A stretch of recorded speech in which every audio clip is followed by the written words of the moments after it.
toutes et bonjour à tous, et vous êtes les bienvenus ici à l'Armorique Cinéma pour la réunion de présentation du schéma cible dans le cadre de la restructuration du TS4. Donc, j'ai souhaité organiser cette réunion d'information et de présentation. Je remercie les personnels de l'hôpital de Malétroit, mais également de la clinique des Augustines, qui sont présents. Et je remercie aussi, et j'ai l'honneur et la joie, d'accueillir Madame Muslek, directrice départementale de l'ARS 56, donc du département, et Madame Viviès, qui fait partie de la direction générale de l'ARS Bretagne et qui aussi est chargée de mission de la restructuration dans notre secteur, notamment. Chacun pourra s'exprimer.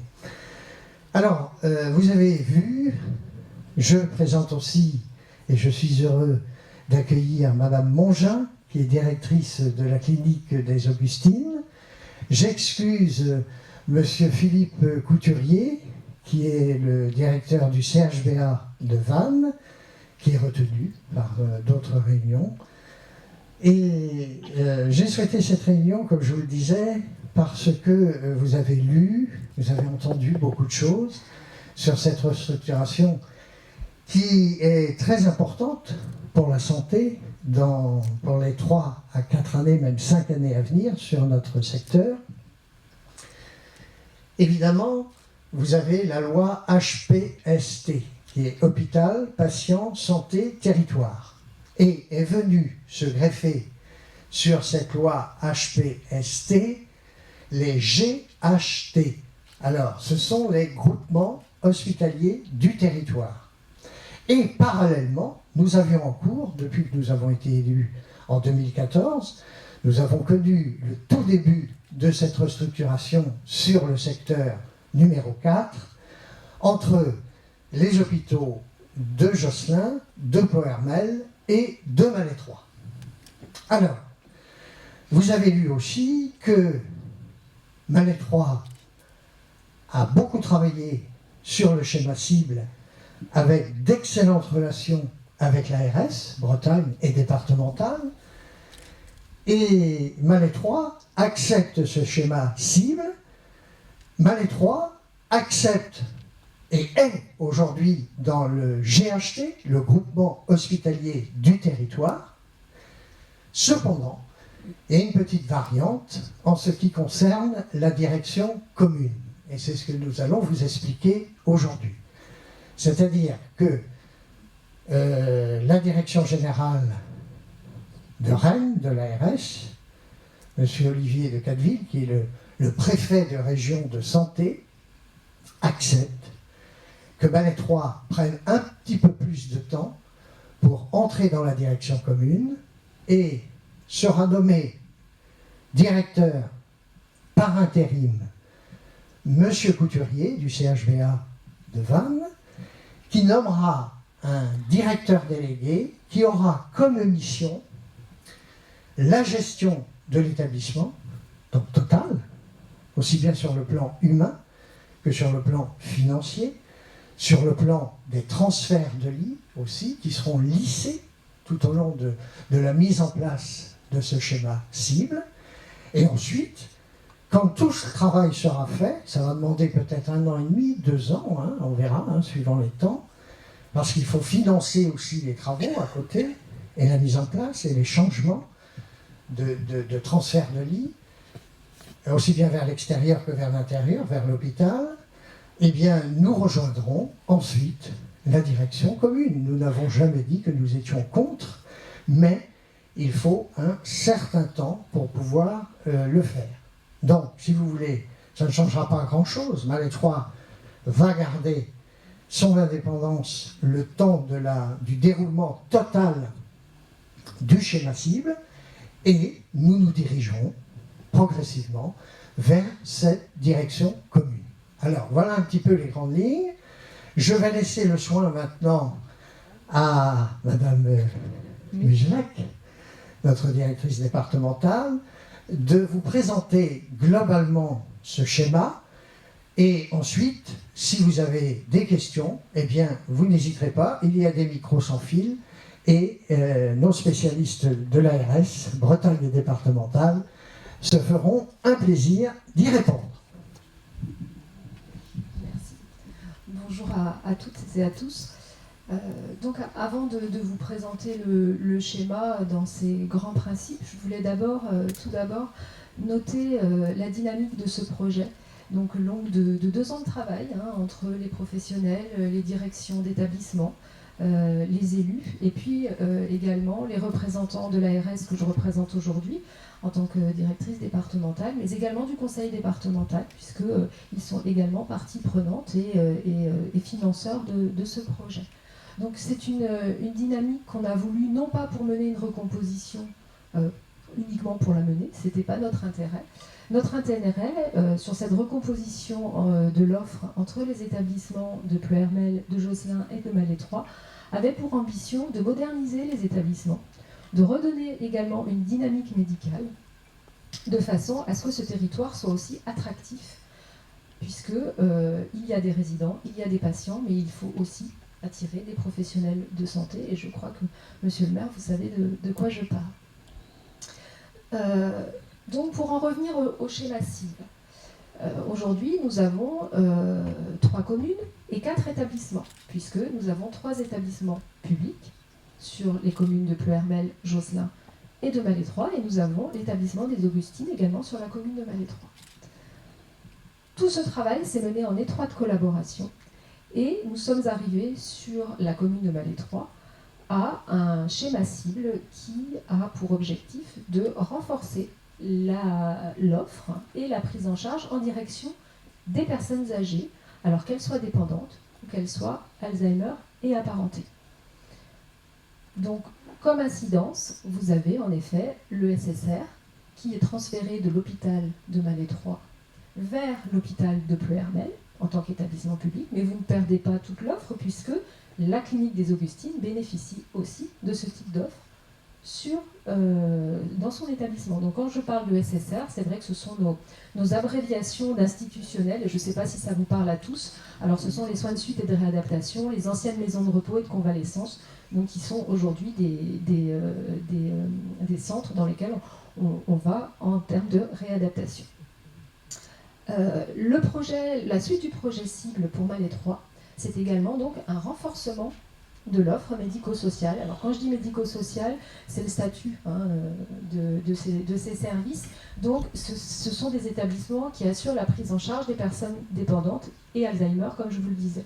Donc sur le territoire de Malétroit, on va non seulement avoir de l'hébergement complet pour la prise en charge de personnes dépendantes, donc maisons de retraite, EHPAD, comme vous les connaissez, mais on va développer l'offre en alternative à l'hospitalisation et à la prise en charge en hébergement complet, non seulement pour prendre en charge les usagers, les patients, les résidents sur des périodes temporaires, donc on développera de l'hébergement temporaire, de l'accueil de jour, donc ça aussi c'est un point important pour les aidants, que potentiellement vous êtes aussi, puisque ça permet de prendre en charge une personne qui est à domicile, éventuellement de soulager la famille, d'anticiper aussi des fois la prise en charge en hébergement complet.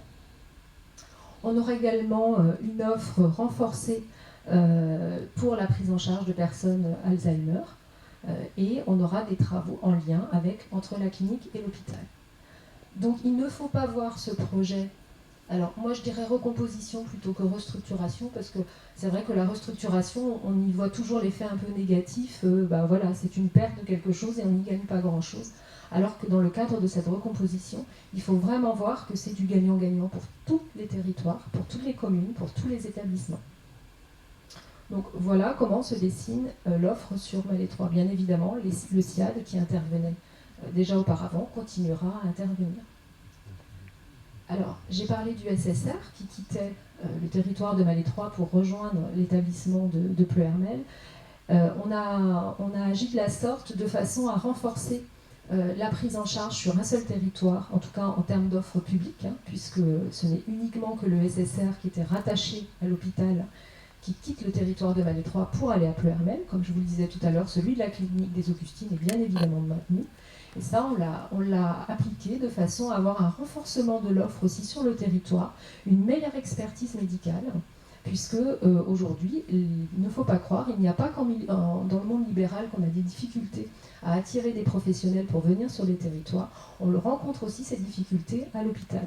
Donc l'objectif était aussi d'avoir un pôle au CH de Pleuhermel, avec de la médecine, une offre de SSR complète, et auquel on rattache aussi des liens soins palliatifs, me semble-t-il, de façon à proposer à l'ensemble des résidents et des patients du territoire cette offre avec une expertise médicale plus pointue. Ensuite, sur Josselin, nous avons souhaité déjà moderniser la structure, parce que là, j'ai omis de vous dire qu'à Pleuhermel, il y aurait également une rénovation de l'EHPAD. Sur Josselin, c'est la restructuration complète de l'établissement. Je ne sais pas si pour certains d'entre vous, vous le connaissez. Aujourd'hui, cet établissement mérite vraiment d'être totalement reconstruit. Donc ça va être le cas. Et il y aura, ce qu'il n'y a pas aujourd'hui, une concentration des places d'unités de soins de longue durée. Donc c'est une prise en charge pour des personnes âgées renforcées qui sera complétée par une offre d'EHPAD et donc de maisons de retraite pour personnes âgées dépendantes, et également d'une offre d'hébergement temporaire pour là aussi permettre aux aidants de souffler et d'avoir donc sur l'ensemble de ces communes et donc du territoire une palette d'offres en direction de la population âgée. Donc voilà à gros traits le projet tel que nous l'avons travaillé ensemble. Donc c'est un projet à 28 millions d'investissements, je pense, à peu près, me semble-t-il. Donc avec, je crois, plus de 550 places d'EHPAD de reconstruites, de rénovées. Donc c'est quand même un projet de grande ampleur qui a donc vocation à conforter l'offre sur le territoire. Et comme le rappelait Monsieur le maire, alors en termes de gouvernance, nous avions prévu un regroupement par une direction commune de l'offre publique. Et donc l'agence, en lien avec le maire de Malétroit, a entendu votre demande, en tout cas, de différer votre entrée dans la direction commune, puisque les élus de Pleuhermel et de Josselin qui se sont déclarés favorables à cette direction commune et qui le feront valider au prochain conseil de surveillance, donc dans les jours qui viennent. Donc l'ARS a entendu que, en tout cas le maire de Malétroit, et il l'évoquera aussi au sein du conseil de surveillance le 30 juin prochain, souhaitait différer cette direction commune. Donc comme vous disait Monsieur le maire, cela ne me remet pas du tout en cause le projet territorial. La cible va être atteinte de la même façon.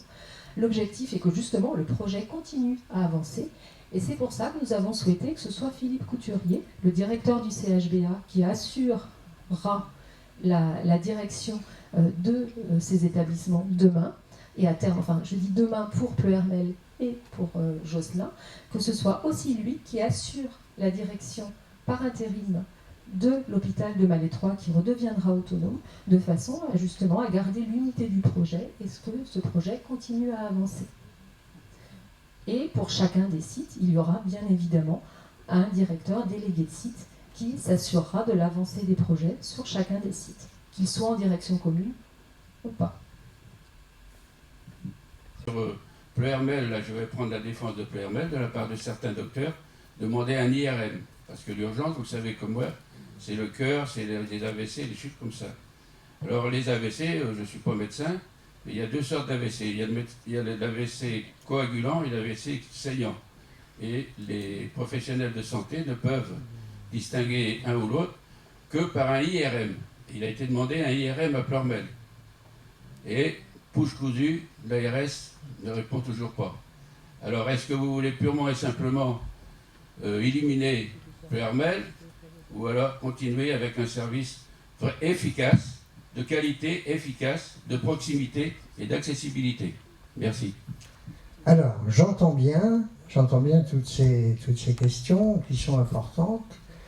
Et tout d'abord, nous n'avons pas oublié les usagers, parce que les usagers font partie des conseils de surveillance. et dans les différentes structures au niveau départemental. Et merci à vous, je vois aussi Gérard Le Breton, mais il y a aussi M. Curtil qui est là, que je vois, qui fait partie du conseil de surveillance de l'hôpital de Malétroit. Donc ça, c'est important parce que les usagers ont leur mot à dire, c'est vrai.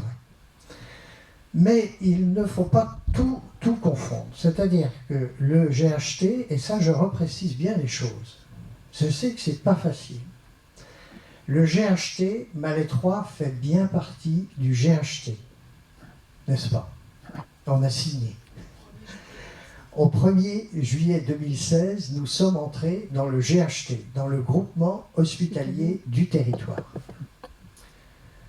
Et Malétroit n'est pas un petit village gaulois. Et je l'ai dit d'ailleurs à monsieur le directeur général de l'ARS, nous sommes quand même ouverts sur le monde et nous sommes ouverts aussi pour apporter notre contribution sur la restructuration ou la recomposition du secteur numéro 4.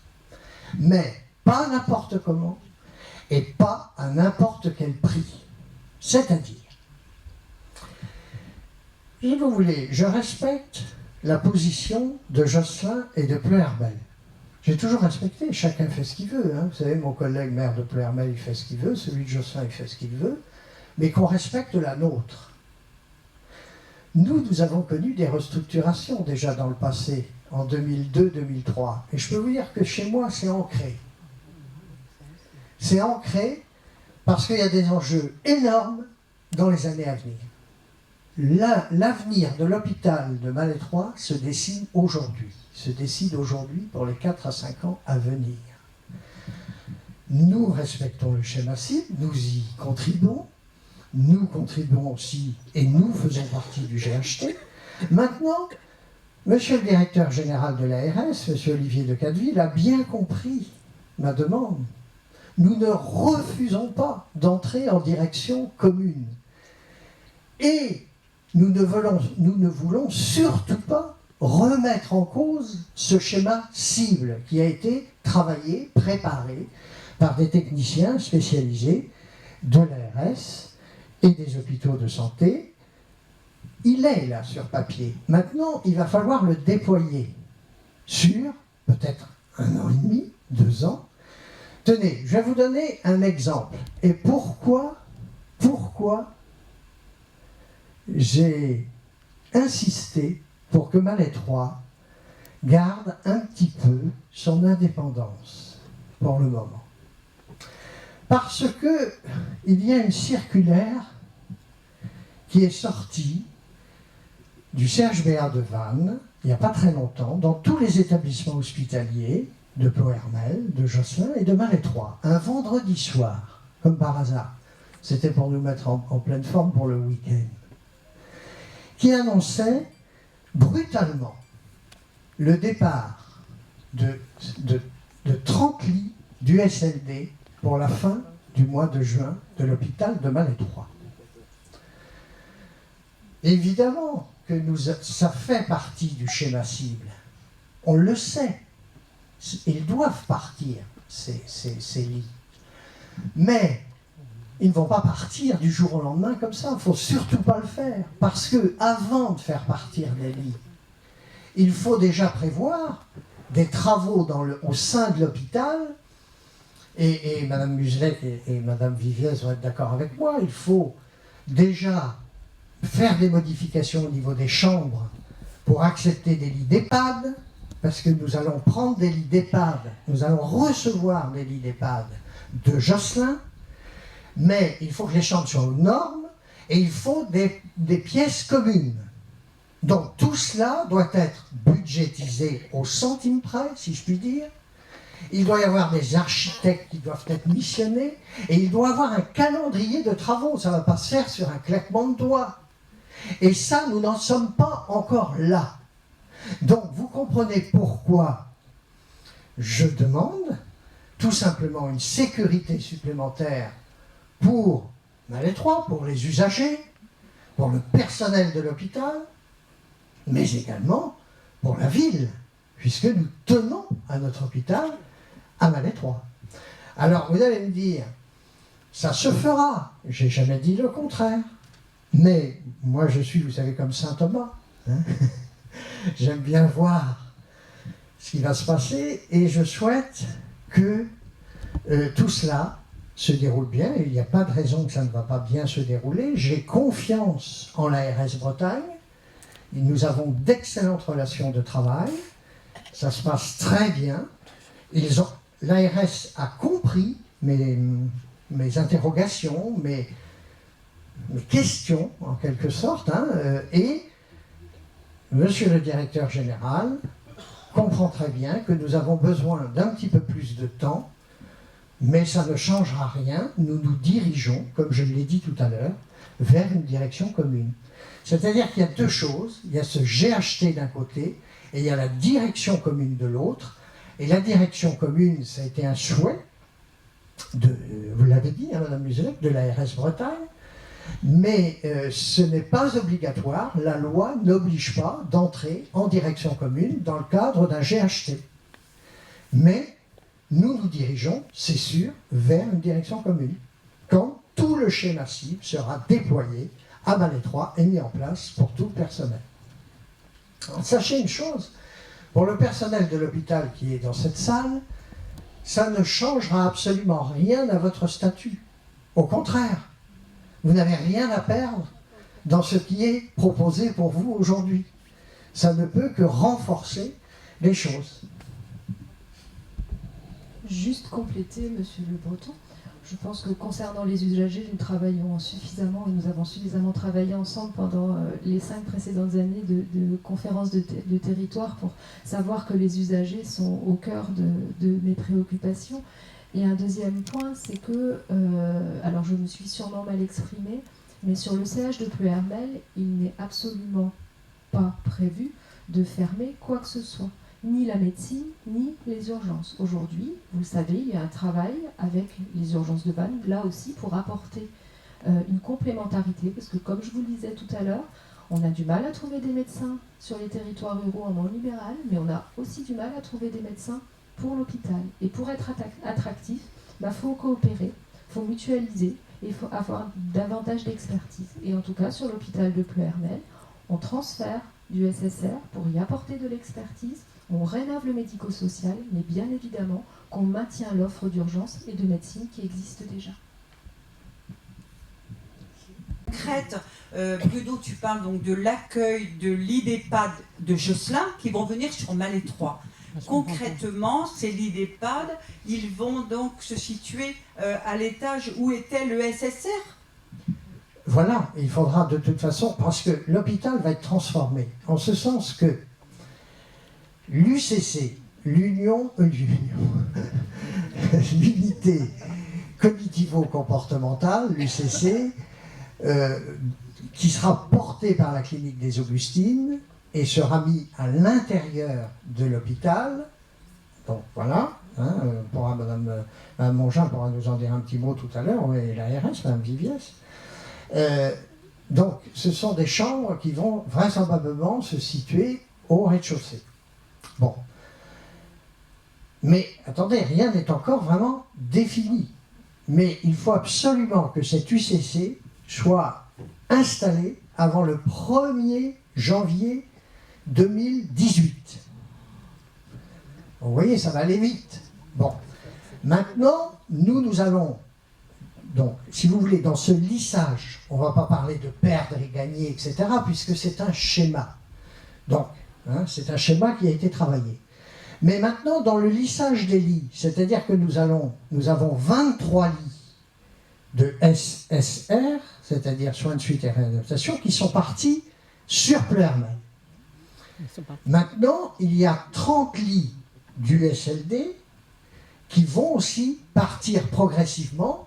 Vraisemblablement, ça va se faire, et je rassure le personnel, ça ne va pas se faire pour la fin du mois, vous voyez. On va le lisser peut-être sur un an et demi. Hein, il faut que les travaux se fassent, il faut que ça se fasse tranquillement. Et ça a toujours été convenu comme ça avec l'ARS, hein, depuis le début de ce schéma cible. Et nous aurons des lits d'EHPAD, c'est-à-dire quand nos chambres seront mise aux normes à Malétroit et qu'il y aura des salles communes d'accueil, etc. pour les lits d'EHPAD, eh bien là, nous recevrons en échange les lits d'EHPAD qui viendront de Josselin notamment, puisque à Malétroit, nous aurons de mémoire 98 lits d'EHPAD. C'est bien ça. Les familles de résidents qu'il est hors de question de déplacer les personnes. C'est-à-dire que ce sont des transferts d'activités, d'autorisation. Vous voyez, on enlève d'un côté pour transférer sur un autre, mais on ramène des autorisations d'un autre site. Donc c'est du transfert administratif, mais que bien évidemment, les personnes restent sur place. Et les travaux se feront aussi progressivement sur place aussi au fur et à mesure. Oui, de la Réunion, où était M. de Cadeville, il n'était pas là-bas comme dans l'ARS, mais il était à la sécurité sociale comme directeur, et j'ai donc terminé donc, à Saint-Denis de la Réunion. Moi, ma question est la suivante. Vous dites tout de suite là, que les urgences et la médecine, le PRML ne sont pas en péril. Vous n'avez pas parlé de la chirurgie et de la maternité. Donc, est-ce que vous pouvez garantir, à plus ou moins long terme, le maintien de ces activités, premièrement? Parce que c'est bien beau les directions communes, je connais, hein, mais je crois que Vannes est bien parti pour toute la vallée, entre guillemets.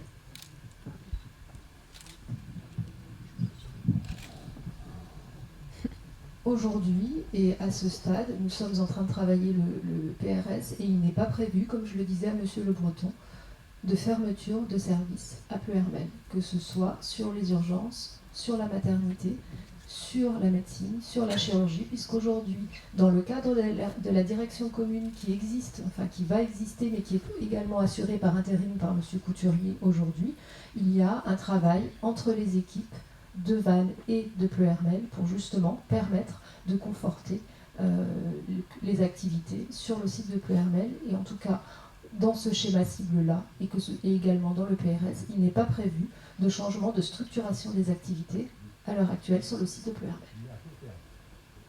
Je n'ai pas, monsieur, de boule de cristal. Aujourd'hui, nous avons travaillé un projet sur tout ce qui est médico-social, sanitaire, mais comme je vous le redis, je n'ai pas. Il n'y a pas de changement d'activité pour le CH de Pleuhermel. Conseil de surveillance que vous l'indiquez, ainsi que représentant des usagers sur l'hôpital de Josselin et sur la clinique des Augustines. La question est la suivante. Le fait de conserver une direction autonome sur l'hôpital de Malétroit, est-ce que vous ne pensez pas que ça risque de freiner beaucoup de travaux ou beaucoup de mise en place qui serait certainement beaucoup plus rapidement réalisé si effectivement il s'agissait d'une direction commune? Alors voilà, c'est simple, je vous réponds en lisant tout simplement les 3 résolutions qui font partie des conditions suspensives pour Malétroit. Vous savez que nous sommes assistés avec une avocate spécialisée dans la santé. Donc la première résolution, compte tenu, est visée et acceptée par la direction générale, M. Olivier de Cadeville, hein, j'ai son courrier que vous m'avez aussi amené, comme quoi il est tout à fait d'accord pour cela. Compte tenu de la nécessité de disposer de temps supplémentaires pour atteindre les objectifs décrits dans les conditions suspensives posées par le centre hospitalier de Malétroit, compte tenu du choix des établissements de Josselin et Pleuhermel de rejoindre la direction commune au 1er juillet 2017, le CH de Malétroit, hein, ça va être mis au vote, ça sera validé ou pas, mais le CH de Malétroit valide le principe d'une direction propre, confiée par intérim à M. Couturier, ce que vous avez dit tout à l'heure, madame, directeur du CHBA, par le directeur général de l'ARS. Cette décision prendra effet à compter du 1er juillet 2017 et pour la période intermédiaire, jusqu'à la réalisation des conditions suspensives susvisées. Et les conditions suspensives, c'est quoi? Eh bien, c'est tout simplement la mise en place totale du schéma cible à Malétroit, pour Malétroit. Résolution numéro 2. Monsieur Couturier, directeur par intérim, désignera pour le 1er juillet 2017 un directeur délégué pour le centre hospitalier de Malais 3, qui aura pour mission de gérer l'établissement, aspect financier, humain et médical, de procéder à la mise en œuvre totale du schéma cible pour Malais 3 en établissant un calendrier précis, tout en tenant compte du budget prévisionnel de l'opération et du lissage des transferts de lits, de suivre les travaux, d'effectuer toute diligence s'y rapportant qui en serait le complément nécessaire et indispensable. Et troisième et dernière résolution, attendez, juste avant, il y a encore un paragraphe, le directeur par intérim présentera au conseil de surveillance tous les 4 mois minimum, en présence du directeur délégué, un état d'avancement du projet. Il informera en parallèle la direction générale de l'ARS Bretagne et le conseil départemental du Morbihan, qui est aussi financier, puisque c'est un centre multimodal. Troisième résolution, à l'issue de la mise en œuvre totale de ce schéma cible, l'hôpital de Malais 3 pourra rejoindre la direction commune du GHT. Est-ce que vous voyez comme c'est très clair? Il n'y a rien de plus clair, c'est-à-dire que tout le schéma qui est prévu va se dérouler tel qu'il est sur papier, mais il sera mis point par point, et à l'issue de tout cela, lorsque tout sera mis en œuvre dans l'hôpital de Malais 3, ça va peut-être demander 1 an et demi, hein, vous avez le temps de faire des plans, des architectes, etc., etc., et bien ensuite, nous rejoindrons la direction commune qui sera du CHBA de Vannes. Est-ce que ça vous paraît plus clair? Non. Et en aucun cas, Malais 3 va venir entraver le système du schéma cible, puisque nous sommes dans le GHT, dans les mutualisations, etc., de personnel et tout. Oui? Et ça ne changera absolument rien au statut du personnel. Ça ne peut que sécuriser le personnel, si vous voulez, pour l'avenir de l'hôpital. On ne peut pas faire mieux. Encore bien de nous.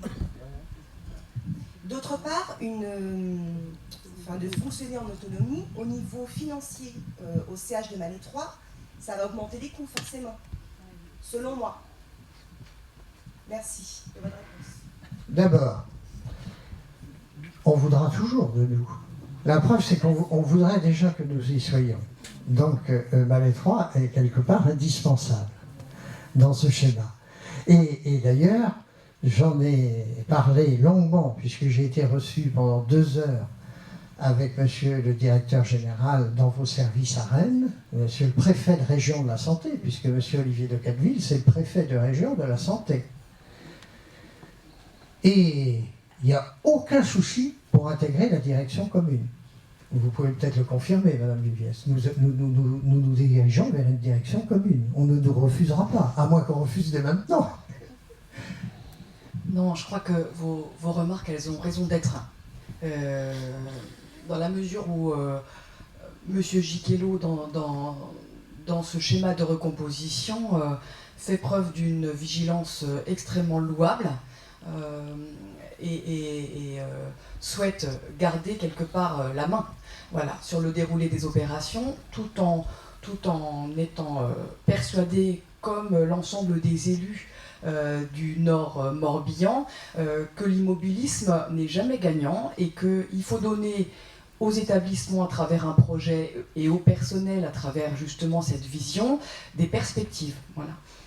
L'enjeu de cette recomposition finalement, c'est de donner une vraie lisibilité aux usagers avec des offres qui sont plus lisibles, plus concentrées et où on sait qui fait quoi. Les personnels qui appartiennent à un service ou à une unité de soins, eh bien, sont intégrés dans une offre qui est complémentaire avec les autres et puis prennent surtout l'habitude de travailler ensemble. Donc ce qui est certain, c'est que dans le contexte des GHT, la direction commune n'est pas requise et il y a un certain nombre de GHT pour lesquels il n'y a pas de direction commune. L'intérêt, en effet, d'une direction commune, en tout cas avec Josselin et avec Plouermel telle qu'elle existait jusqu'à aujourd'hui. Oui, là je parle de Malais 3, hein, donc vous étiez... On travaille en équipe actuellement tous ensemble. Voilà. Il y a des projets de GPLC, vous êtes au courant. Ça veut dire que Malais 3 sort de tous ces projets. Ça veut dire qu'il y a aujourd'hui une mutualisation. Pendant 2 ans, moi je travaille, je suis également, excusez-moi, je vous interromps, mais je suis également employée à l'hôpital de Malais 3. Je fais partie de groupes inter-établissements au sein de la direction commune du CH2P actuellement. Demain, au 1er juillet ou au 1er septembre, parce qu'il y a probablement un délai, j'imagine que je ne travaille plus avec mes collègues de travail. Je ne fais plus partie des groupes. Et pour les soins, alors moi je suis en administratif, je suis représentante du personnel de Malais 3, dans les soins, mes collègues aussi travaillent sur la contention en groupe, sur les escars, sur plein de projets de territoire. Il y a des choses qui sont au niveau du CH2P, il y a des choses qui se mutualisent vers le CHBA, vers tout l'ensemble du territoire. Comment on fait? Comment on fait là? On est seul après, on ne peut plus travailler avec nos collègues. Et ça, c'est pas le statut notre inquiétude, c'est notre façon de travailler, et qui est au profit de l'usager. C'est notre grande inquiétude, Monsieur Giquelot, aujourd'hui. C'est pas le statut. Alors c'est une préoccupation qui est aussi la nôtre, hein, et le directeur général de l'Agence régionale de santé a réellement cette volonté d'une direction commune, tout en assouplissant les délais pour Malais 3, parce qu'il a tout à fait compris que dans cette mise en œuvre, qui est une mise en œuvre d'envergure avec une recomposition large, eh bien, la commune de Malais 3 et l'hôpital de Malais 3 souhaitaient garder un délai supplémentaire et garder cette direction autonome. Dans la dynamique professionnelle que vous décrivez, j'espère, et je pense que Philippe Couturier sera très vigilant là-dessus, j'espère que cette dynamique, on va la garder. Il n'y a plus de possibilité aujourd'hui, mais que ce soit à Malais 3 ou ailleurs, de travailler seul. Quelles que soient les thématiques qui sont les vôtres, rien n'empêche qu'on soit en direction commune ou en direction autonome, d'avoir des groupes de travail, d'avoir une harmonisation des pratiques et de travailler ensemble. Et pour ce qui concerne les fonctions support, je pense au système d'information, aux ressources humaines, à un certain nombre de fonctions qui sont aujourd'hui partagées au sein du CH2P. Eh bien, il est de la responsabilité du directeur par intérim de préserver ce partage de tâches pour pas que ça coûte aux uns comme aux autres. On n'a pas les moyens aujourd'hui, sur des postes qui sont partagés, de les démultiplier. Donc ça va être un jeu, enfin c'est pas un jeu d'ailleurs, mais ça va être un travail d'équilibriste, mais qui est tout à fait possible sur cette période de transition, de mise à disposition, quand il y avait au sein du CH2P des compétences qui étaient partagées. Mais alors pourquoi autant attendre, Monsieur Giquelot? Pourquoi? Quel est l'intérêt? Quel est l'intérêt? En qui n'avez-vous pas confiance? Apparemment, vous avez confiance en l'ARS, je l'entends. Donc, vous savez, il n'y en a qu'un qui commande sur la région Bretagne. Il n'y a qu'un seul grand patron. C'est l'ARS. Le grand patron de la région Bretagne, oui, c'est Monsieur Olivier de Cadeville. Oui, c'est lui qui détient, c'est lui qui commande le CHU de Brest, le CHU de Rennes, etc. Et tous les centres hospitaliers. Donc, moi, je lui fais entièrement confiance. Je vais régulièrement le voir à Rennes. Je l'ai encore eu hier soir, une demi-heure au téléphone sur son portable. Nous avons encore longuement échangé. Je l'ai régulièrement. Et sachez que Monsieur le directeur général a prévu tout cela pour le personnel. On ne va pas tout casser. On ne va pas casser ce qui fonctionne. Au contraire, on va garder ce qui fonctionne et on va encore aller beaucoup plus loin pour que ça fonctionne encore beaucoup mieux dans les années à venir pour les usagers, pour vous le personnel et pour l'ensemble de la ville. Mais pourquoi attendre alors? Pourquoi attendre? Pourquoi attendre? Pour sécuriser. Mais sécuriser quoi? Puisque vous avez confiance que le projet, apparemment, l'ARS confirme qu'il n'y aura pas, que Josselin sera reconstruit, qu'il n'y aura pas de fermeture à Plouermel, que tout va se mettre en place. Donc je ne comprends pas pourquoi vous demandez un délai. Sincèrement, parce que ça nous coupe notre dynamique, on est en étau, ça va pas pour nous. Alors écoutez, vous savez très bien pourquoi attendre. Concrètement, comment on sort de la direction commune du CH2P? Vous le savez très bien. Vous savez que je suis en colère, Monsieur Giquelot. Oui, et vous savez très bien, je vous ai expliqué par A plus B pourquoi. Eh bien, je leur ai expliqué devant l'ARS ce que j'ai dit il y a 8 jours à Rennes. sécurisé. Oui, tout va bien. C'est-à-dire que nous n'avons pas, et je peux vous le dire, vous pouvez aller vérifier. Vous pouvez aller vérifier sur les comptes pluriannuels d'investissement du département du Morbihan pour l'année 2017. Allez donc vérifier, vous qui allez souvent à Vannes, vous pouvez leur demander dans les services, s'il y a eu des enveloppes de votés pour Josselin, pour Pleurmel et pour Malétroit en cette année 2017. 0 centime pour les établissements. Bon, ça viendra. J'ai entièrement confiance aussi dans François Goulard, le président du département, qui pourra nous allouer des subventions pour améliorer et pour faire les lits d'EHPAD à Malétroit. Parce que vous savez que c'est un centre multimodal. Nous fonctionnons avec l'argent de l'ARS et nous fonctionnons aussi avec l'argent du département du Morbihan.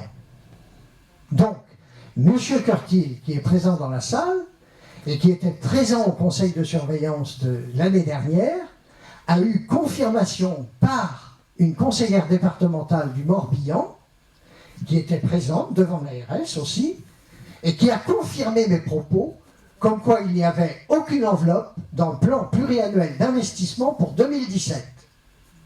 Est-ce que vous comprenez mieux? Vous le saviez, je vous l'ai déjà dit. Bon, je vous le réponds, je vous le dis devant tout le monde, j'ai rien à cacher. Bon, eh bien vous savez pourquoi maintenant, avec tout cela, vous comprenez pourquoi je demande à sécuriser les choses. Il n'est pas voté le budget. Le prochain budget va être voté à la fin de l'année pour à partir de février. Oui, mais il a été voté l'année dernière pour cette année. Oui, les 5 prochaines années vont être déterminées. Voilà, mais pour le moment, il n'est toujours pas voté.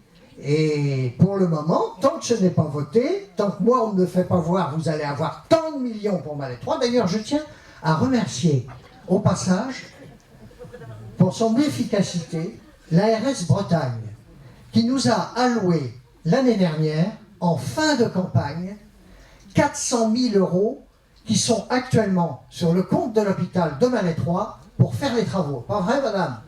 Ben, merci encore. Et j'ai remercié monsieur le directeur général. Et puis vous me connaissez, je vais me demander que s'il en restait pour la fin de cette année, je suis prêt à les accueillir. Alors, j'entends pas votre... Parce que je vais s'occuper du ciné. Comment concrètement, aujourd'hui, nous sommes en direction commune du CH2P. Concrètement, comment on sort aujourd'hui, demain, le 30, de la direction commune? Ben, nous, on ne sort pas. Comment ça se passe alors? Nous, on ne sort pas.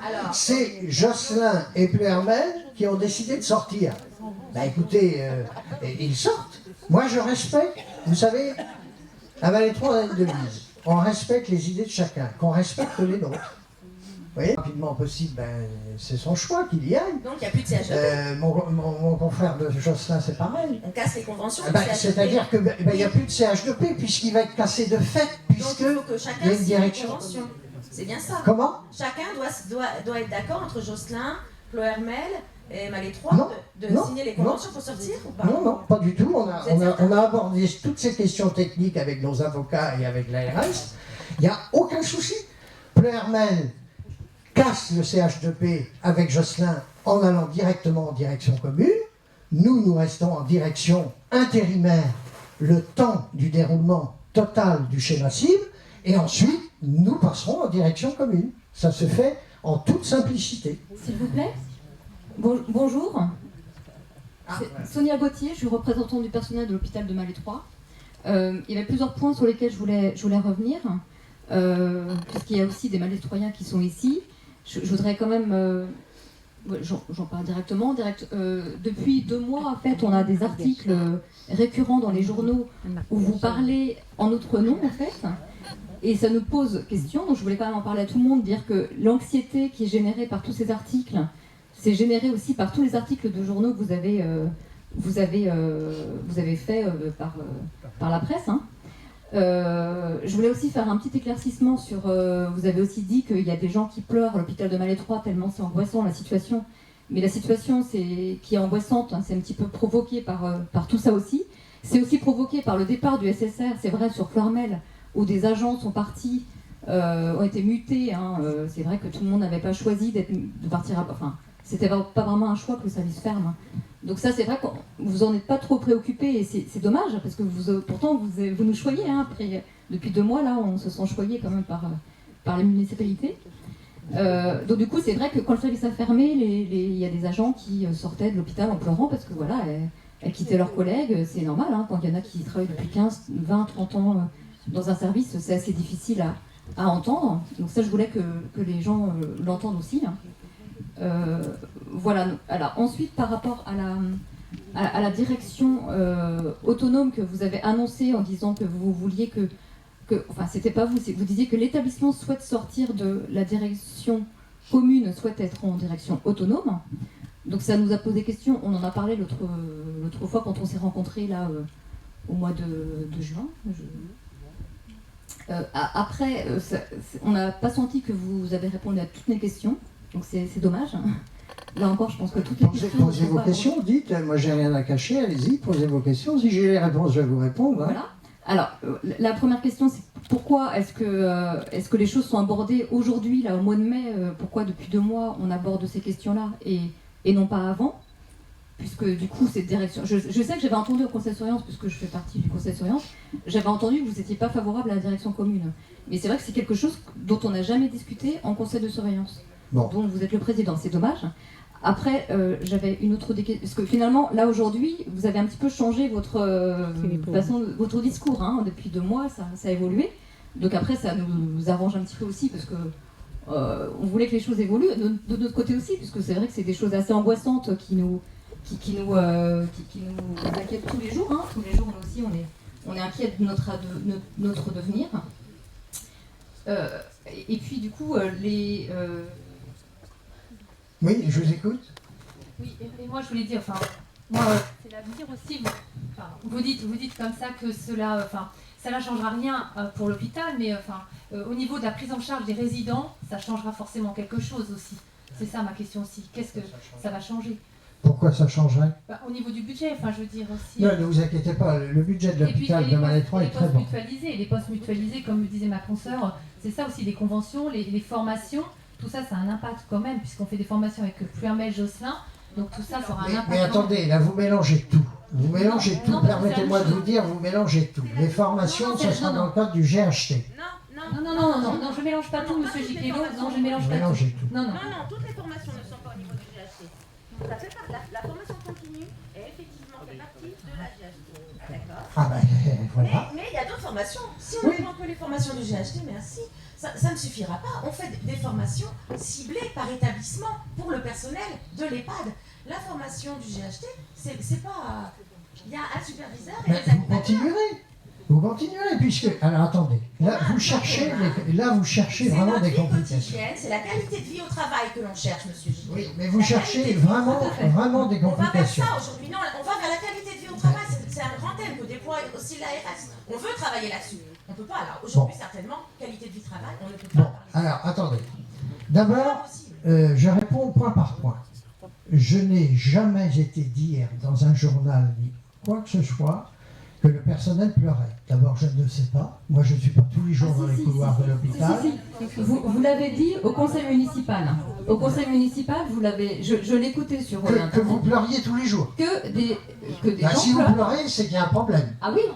Non, alors, si vous déjà, avez dit que ça avait provoqué beaucoup d'angoisse... Si vous pleurez, c'est qu'il y a un véritable problème dans l'hôpital. Ça ne dépend pas de moi. Alors là, c'est autre chose. Au conseil municipal que des agents de l'hôpital pleuraient. Ils étaient angoissés et ils pleuraient. Eh bien, vous venez de le dire qu'il y avait des pleurs. Qu'il y a des gens qui rentraient chez eux avec des pleurs. Je reprends ce que vous dites. Et ça, je voulais juste expliquer pourquoi... Parce que les gens peuvent se dire, mais l'hôpital de Malais-3, c'est catastrophique, les gens pleurent, etc. Oui, alors Mme Brottier, vous qui êtes responsable du syndicat, oui. J'aurais bien aimé que vous veniez, parce que vous m'avez combien de fois vous m'avez vu bien des fois en conseil de surveillance, d'ailleurs M. Curtine est là, il assiste à tous les conseils de surveillance. Il y a longtemps que j'ai ce même discours. Je n'ai jamais changé de discours, d'ailleurs. L'ARS, M. de Catteville et M. Bulliez m'ont toujours dit « Vous avez toujours le même discours depuis 2014 ». Mais le conseil de surveillance sert à discuter. Alors, évidemment, individuellement pour voir. là-dessus, je ne vous laisserai pas dire n'importe quoi. Vous pouvez compter sur moi là-dessus. Bon, d'abord, ça c'est une chose. Ensuite, moi je veux bien tout entendre. C'est comme je veux bien entendre aussi le personnel de l'hôpital dire Gitello va vendre la clinique aux religieuses, à la clinique, l'hôpital à la clinique des Augustines. Alors ça, c'est bon, vous qui dites ça. alors on m'a confirmé dans votre... Lorsque vous êtes venu à la mairie, le personnel m'a confirmé que ça se disait à l'hôpital. Alors, moi je veux bien que vous le disiez. C'est pas grave ça. Ça veut dire qu'il y a une équipe chez vous qui est là pour détruire, hein, et d'autres qui est là pour construire.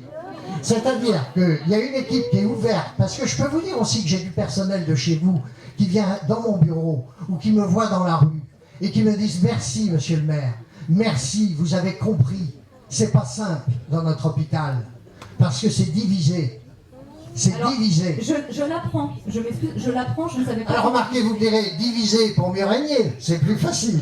Alors, bah écoutez, les gens que vous voyez, s'ils veulent diviser l'hôpital, c'est dommage, parce qu'au contraire, je trouve que l'hôpital est très uni. Alors, disons qu'il y a des gens qui veulent entrer très rapidement en direction commune, et il y a l'autre moitié qui veulent garder comme on l'est. C'est simple. Alors maintenant, c'est normal que chacun ait son avis. Maintenant, vous pouvez être rassurés, ça ne changera rien. Vous m'entendez? Je le dis devant les caméras, je le dis devant la presse. Votre statut et votre façon de travailler ne changera en rien, puisque c'est Monsieur Couturier qui sera nommé directeur par intérim de l'établissement de Malais 3. Il nommera un directeur délégué qui, je ne vais pas tout vous redonner le détail, hein, qui sera chargé de la gestion de l'hôpital à tout niveau, du calendrier, la mise en place du schéma cible, et donnera des comptes à l'ARS Bretagne, à la direction générale et à la direction départementale, mais également au département du Morbihan. Donc, si vous voulez, vous ne pouvez qu'être rassurés. Ça ne changera rien pour vos formations professionnelles, ça ne changera rien dans votre rémunération, ça ne changera rien dans votre statut, et ça ne peut qu'être positif pour l'avenir de l'hôpital de Malais 3. Alors, je me permets ce que j'apprends aujourd'hui, c'est vrai que j'ai bien fait de venir pour le coup, que c'est M. Couturier qui serait nommé directeur par intérim. Donc, la semaine dernière, il ne le savait pas, parce qu'on l'a rencontré la semaine dernière, il ne nous en a pas parlé de ça. Mais écoutez, je crois qu'il doit s'amuser avec vous, parce que dès le jour même de mon entretien à Rennes avec M. Olivier de Catteville, il l'appelait le jour même pour le lui dire. Donc je pense qu'il s'amuse. Mais enfin, il aime peut-être bien plaisanter. Hein. Il aime peut-être plaisanter. Il respecte les instances parce que ça doit être passé en instance. Ça doit être validé en instance. Donc il ne joue pas, M. Couturier, il respecte les règles. Ça doit passer en instance.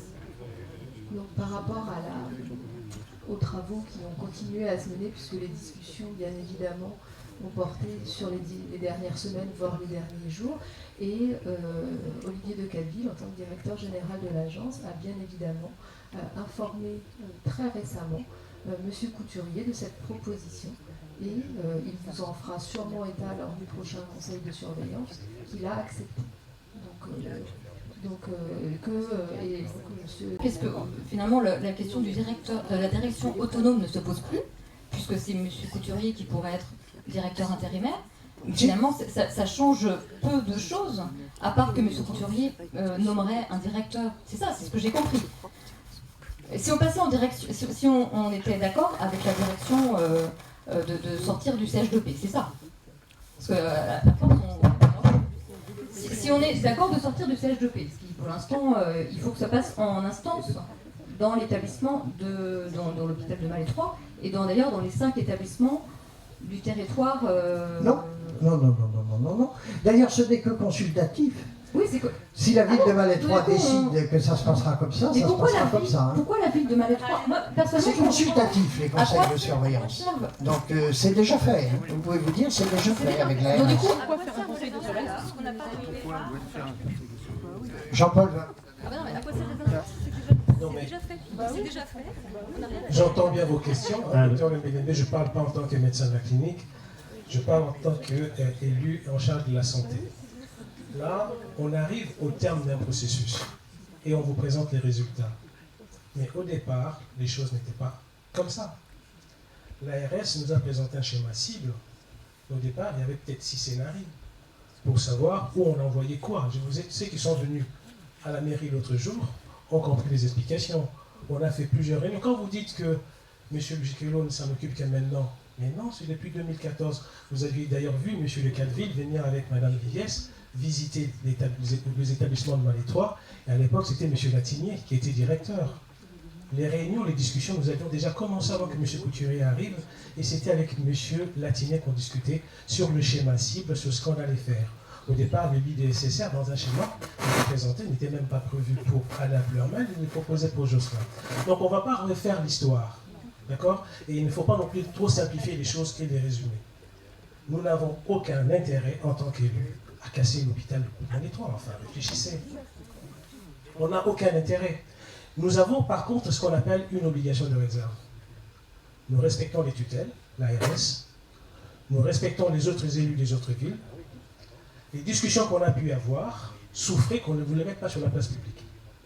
Mais croyez sincèrement que lorsqu'on arrive à ce schéma cible qui nous paraît équilibré, avec 2 personnalités quand même de responsables, Mme Muslek, Mme Viviès, qui se présentent pour essayer de valider ce que nous vous disons, c'est que nous cherchons l'intérêt de tout le monde. Voilà. Alors, il y a des choses que Mme Viviès, par exemple, a dit, que vous n'avez pas entendues. La direction commune, ça n'est pas une obligation nulle part. Niviac, par exemple, reste seul. Niviac reste seul. Est-ce que ça pose problème au personnel de Niviac? Donc, comprenez simplement que nous avons pensé que par rapport à l'histoire de Malétroit, par rapport à certaines choses qu'on a pu vivre et entendre, nous avons estimé qu'il était de notre intérêt, pour sécuriser la récomposition sur notre secteur, d'avoir un schéma cible garanti par une direction entre guillemets indépendante, sans jamais refuser d'être dans le GHT, on ne peut pas, sans jamais refuser de rentrer plus tard dans une direction autonome, direction commune. Alors, essayez de comprendre cela. C'est un travail qu'on n'a pas commencé il y a 1 mois, il y a 2 mois. C'est depuis qu'on est élu, à l'époque de M. Latinier. Même avant. Alors, même avant, M. le Breton, vous le dites si bien. D'accord? Quand vous parlez de mutualisation de personnel, que je sache, je ne suis pas embauché par l'hôpital, mais je prends de garde à l'hôpital. Quand vous avez un problème, nous venons travailler. Le groupe Escar, nous n'avons pas une direction commune, mais nous avons piloté ensemble, nous avons travaillé ensemble sur le groupe Escar.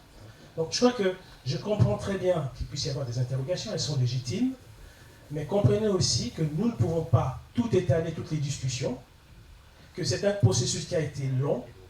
On arrive à quelque chose qui nous paraît équilibré dans l'intérêt de tout le monde. Voilà. Alors, excusez-moi, je me permets d'intervenir parce que le schéma cible, on n'a jamais refusé le schéma cible. Moi, je suis depuis 2015 informée aussi de ce schéma-là. On l'a pas, sur l'hôpital de Malétroit, il n'y a pas eu de mouvement de personnel lié à ce schéma-là. Et je pense que c'est vrai que c'est important, même si ça aurait pu arriver aussi, parce que le SSR qui est parti sur Pleurmel, ça nous a quand même posé beaucoup de questionnements. Ça a inquiété beaucoup les agents. C'est important aussi de le dire là aujourd'hui. Bon, nous, on est content aussi de savoir que, voilà, on espère que ça va se mettre en place, de savoir qu'il y a un UHR qui va s'ouvrir sur l'hôpital de, ce qu'on n'a pas abordé ça, sur l'hôpital de Malétroit, ainsi que l'UCC qui va avoir lieu dans notre établissement, en souhaitant aussi que ça nous apporte un plus concernant la pathologie Alzheimer, en fait, des personnes concernées. Voilà. Ensuite, j'avais une deuxième question, c'est que suite à ce qu'on disait tout à l'heure, vous avez répondu que c'est déjà fait. Donc finalement, est-ce qu'il y a un intérêt à voter aux instances, puisque finalement vous dites que c'est déjà fait? Alors, je ne veux pas trahir les propos de M. Giguello. Ce que je veux vous dire là, c'est que de facto, à partir du moment où l'hôpital de Jocelyn et l'hôpital de Pleurmel rentrent en direction commune avec le CHBA, ils sortent du CH2P. Et le CH2P n'a plus lieu d'être. Donc Malétroit est dans une position carrefour. de deux choses l'une, soit il choisit de suivre le mouvement et de rentrer en même temps que les autres dans cette direction commune, soit il opte pour une direction autonome.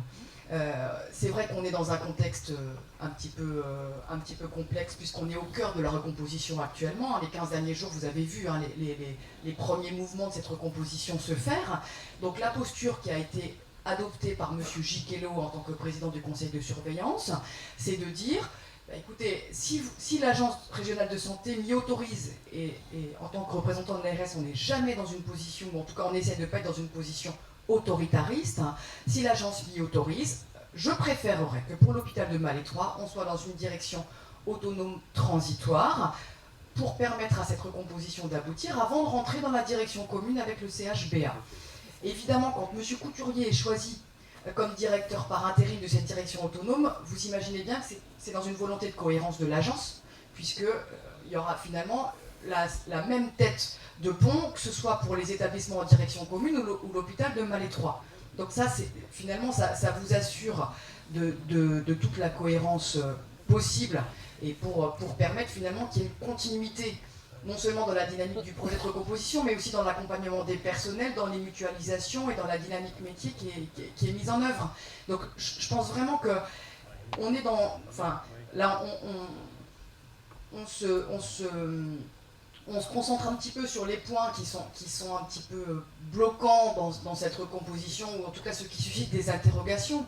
Mais ce qui se passe quand même aujourd'hui, c'est qu'on est dans une recomposition du territoire avec 3 établissements qui vont sortir, non seulement eux gagnants parce qu'on a une offre bien identifiée, et puis pour les usagers, pour les familles, et je pense en particulier aux aidants de malades Alzheimer ou apparentés, eh bien on va avoir sur la commune de Malétroit, mais avec un rayonnement bien plus large, puisqu'on a des unités qui ont un rayonnement territorial, eh bien on va avoir une offre souple, multimodale, avec une offre de répit, avec une offre d'expertise. Quand on parle de l'unité cognitivo-comportementale, il y en a une sur le territoire de santé numéro 4, qui va travailler avec Saint-Avé, qui va travailler avec le CHBA, et qui va offrir aux patients de ce territoire un accompagnement qui est un accompagnement de très haut niveau. Il n'y a que 7 UCC en Bretagne.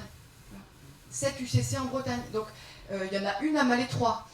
Vous avez sur la commune de Malétroit la clinique des Augustines qui est le chef de file de la filière gériatrique. Je le disais encore à Madame Mongin la semaine dernière. C'est le seul établissement privé de Bretagne, chef de file d'une filière gériatrique. Partout ailleurs, on a des centres hospitaliers publics.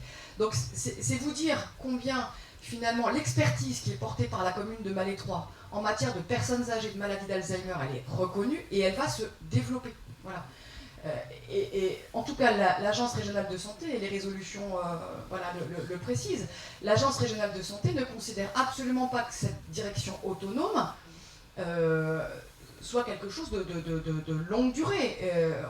On souhaite réellement que la direction commune puisse être accessible à court terme, à condition, et ça c'est noté dans les conditions suspensives, que les différentes étapes de cette recomposition, y compris sur le volet des investissements, soient beaucoup plus précises en termes calendaires, de manière à ce que, d'un point de vue administratif, réglementaire et statutaire, on soit sur une direction commune où tous les pièces du puzzle soient réellement imbriquées les unes dans les autres. Très bien, c'est exactement cela. Vous avez tout à fait raison, Viviès. Et d'ailleurs d'ajouter que nos conditions suspensives vont jusqu'au 21 juillet 2017. Il y avait 1 an pour cela, pour nous présenter au conseil de surveillance un calendrier, un financement total des travaux et un échéancier. Vous vous souvenez, M. Curtin, on avait voté pour 1 an les conditions suspensives. Le 21 juillet 2016 pour aller au 21 juillet 2017. Donc, on devait avoir tout cela sur table, sur PowerPoint. On devait nous présenter exactement le montant financier, toutes les échéances, les montants des travaux, les plans, etc. etc. Aujourd'hui, à l'instant T, rien n'est fait, rien n'a été présenté. Donc, écoutez, c'est simple. Je ne veux pas mettre en péril le schéma cible, mais j'ai demandé, comme vous l'avez dit, Mme Viviès, en toute simplicité, à Monsieur le directeur général, de reporter notre direction commune lorsque le schéma cible sera entièrement déployé pour Malais 3. Écoutez, c'est simple. Et en plus, le personnel ne perdra absolument rien en matière de formation, en matière de salaire, de conditions, etc. Ce sera exactement la même chose, sauf que vous aurez, comme directeur par intérim pour l'établissement, Monsieur Couturier, ça ne changera pas grand-chose, puisqu'il est aujourd'hui. Et un autre directeur sur site, c'est ça? Et un directeur délégué qui sera nommé par Monsieur Couturier et qui aura comme mission de faire tout ce que je vous ai cité tout à l'heure dans les résolutions et dans les conditions suspensives pour déployer le schéma cible. C'est pas compliqué, si vous voulez, c'est simple. Et une fois que tout cela sera mis en œuvre, que le personnel sera rassuré, parce que Madame Gauthier, je ne suis pas insensible, je vous ai reçu, j'ai reçu 30 et quelques personnes, 35 je crois, à la mairie de Malais 3, en compagnie de mon premier adjoint, ici présent. Je vous ai écouté, je vous ai entendu et j'ai compris vos angoisses. Et sachez que ce n'est pas nouveau, vous êtes dans le conseil de surveillance, Madame Gauthier. Vous savez qu'il y a longtemps que je demande des échéanciers, des plans de financement, des calendriers. Vous le savez comme moi, puisque vous écoutez les séances. Et il y a longtemps que je demandais une réunion publique pour organiser une réunion publique ici, à l'Armorique Cinéma, pour tout le personnel de l'hôpital, tout le personnel de la clinique, puisqu'il y aura l'UCC aussi de la clinique dans l'hôpital. Et vous savez comme moi, on me disait, Monsieur le Président, ça ne fait pas partie de vos prérogatives. Alors, bien sûr, vous avez raison. Vous me dites tout à l'heure, vous ne vous occupez pas de nous. Moi, je ne suis pas directeur, chacun a sa place. Moi, je suis un élu. Je suis un élu et en plus, d'autant plus maire de Malais 3. Et je suis là pour l'intérêt général, l'intérêt de la ville, l'intérêt des concitoyennes et des concitoyens, des usagers. Et moi, je fais ma mission de maire et de président du conseil de surveillance. Et croyez-moi que souvent on me dit dans les instances, au niveau de la santé, mais écoutez, on ne voit pas souvent des maires venir 2 heures, 3 heures, comme ça, faire des kilomètres pour venir défendre son beefsteak, entre guillemets. Alors écoutez, moi, dans cette affaire-là, j'ai rien à gagner. Que des ennuis, que des embêtements. Moi, je suis là pour défendre Malais 3, défendre les établissements, que ce soit privé ou public. Il y a 400 emplois ici à Malais 3. Alors je fais mon travail et mon devoir. Et on ne m'empêchera pas de le faire pour le bien-être de Malais 3.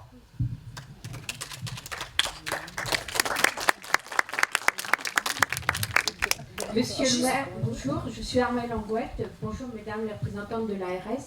Je suis également représentante des usagers dans différentes instances, que ce soit au niveau du département ou de la région. J'ai écouté vos témoignages de l'un et l'autre. Monsieur le maire, je comprends tout à fait vos positions.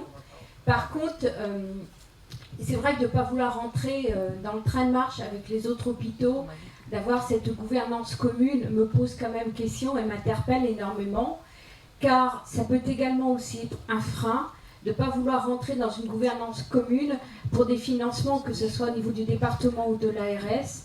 Également ce surcoût que ça va engendrer, parce que si vous parlez d'une période de court terme, je suis très sceptique de savoir que dans 18 mois, cette gouvernance n'existera plus sur Malais 3, car par expérience, je m'aperçois que quand il y a des choses qui sont temporaires, le temporaire dure très longtemps, et je m'interpelle sur cette éventualité de temporaire qui va durer 4-5 ans, et que dans 4-5 ans, quand cette gouvernance voudra intégrer une gouvernance commune, il y aura des freins qui seront là, mais également, est-ce que vous avez évalué le surcoût financier de cette direction qui sera mise en place, car forcément ça va impacter le coût de l'hôpital et que forcément derrière il faudra diminuer d'autres coûts.